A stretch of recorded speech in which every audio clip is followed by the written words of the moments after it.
Okay, what we have here is that right there is a orgonic field generator, and it's attached to that larger dish. All right, that's a bubble. It's been powered up for 9 days with array and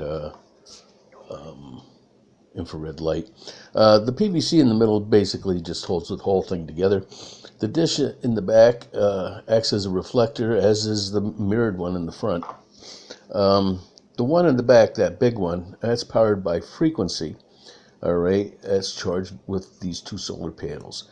The other one, you can see in the ground there.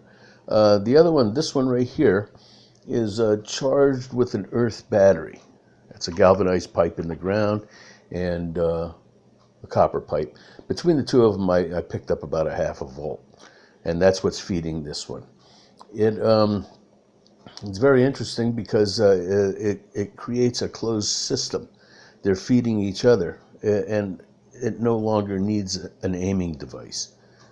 Range seems to be unlimited. The day after I put this together like this, it rained a half an inch in Mongolia, which is pretty much unheard of. And it also rained in Arizona, so yeah, there's something to it. Both those places were on my mind for needing rain for a while, and this unit managed to make it work. Now, I had this set up in July like this, and as soon as I set it up, I just wanted a nice day. As you can see, it is a nice day. Every day is like this. All right.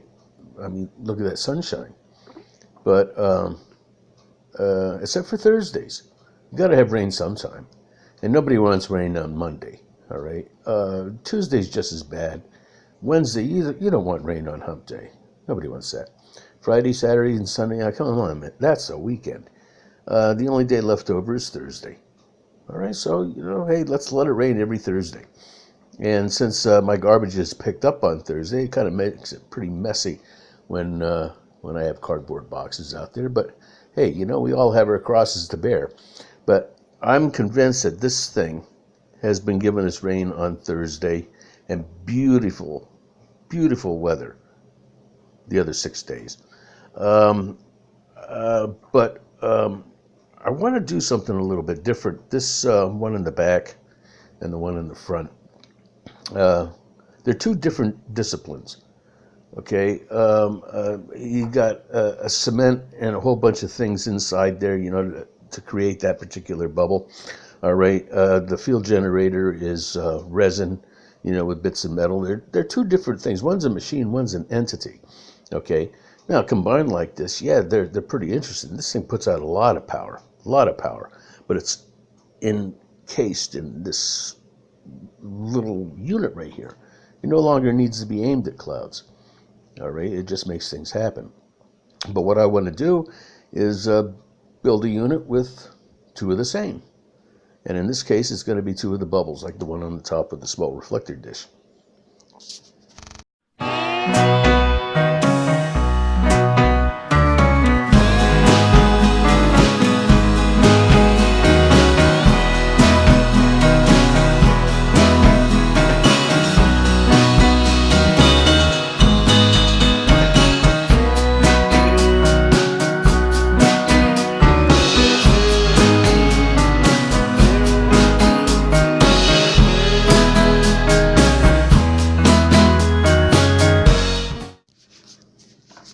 Okay, we got the bubble twins here. They're sitting on a table, sitting on top of 1x3s, 2x3s rather, with a mirror underneath it to reflect it up.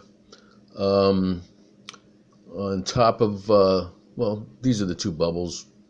One's inverted on top of the other one with a 1/4 inch gap. That other stuff that's sitting on there, that's just being charged. That has nothing to do with the unit. But these are twins. They're exactly the same in every way. And on top of this one, top of the top one, there's also a mirror. I'll show that to you in a second. All right, and what that does is keeps the energy confined to that spot. All right. Now, it's not being charged by anything except an ethereal generator, which is underneath, and it's free energy. There's no earth battery, there's no sunlight involved. This thing just keeps going. It's basically made out of stovepipe, galvanized stovepipe, foam, burlap, as you can see, some bits of string, things that I had laying around, and this thing works.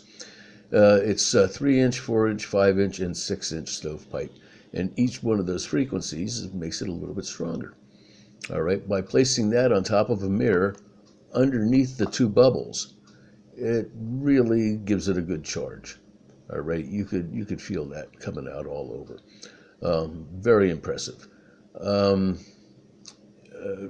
As it is right now, it'll push out a little cold. Put it on top of the mirror, pushes out a lot of cold. All right, and when it's directly underneath the bubble, like it is, in between those two halves, it really kicks it out. And that stuff that's sitting in there is just being charged by that energy that's coming through. What makes it a little bit more impressive is by putting a cylinder around it. Just a second there. This polished aluminum silver acts like a mirror that basically holds the whole thing together. Now it really ramps it up, considering that this is pulling out this energy from the ether.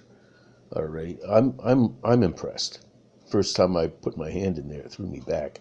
Not that it hurt or anything, but I was really surprised. Couldn't believe that much energy was going to come out of a unit like this, but it does. And this thing will continue to run like as long as it's there. You don't need an earth battery. You don't need any kind of electricity. This thing does it all by itself. Now, I imagine you could probably put a DNA sample in there and see what happens. Might charge you up from a distance. Now, I know the other one was pretty radical. That seemed to have no limit to it. This right over here is two of the same bubbles, and we could only guess what's going to happen. I still have a lot of work to do on it, but I got to tell you, I'm impressed. I am really impressed, and maybe we'll keep going on this and see what happens. But that's about it for now.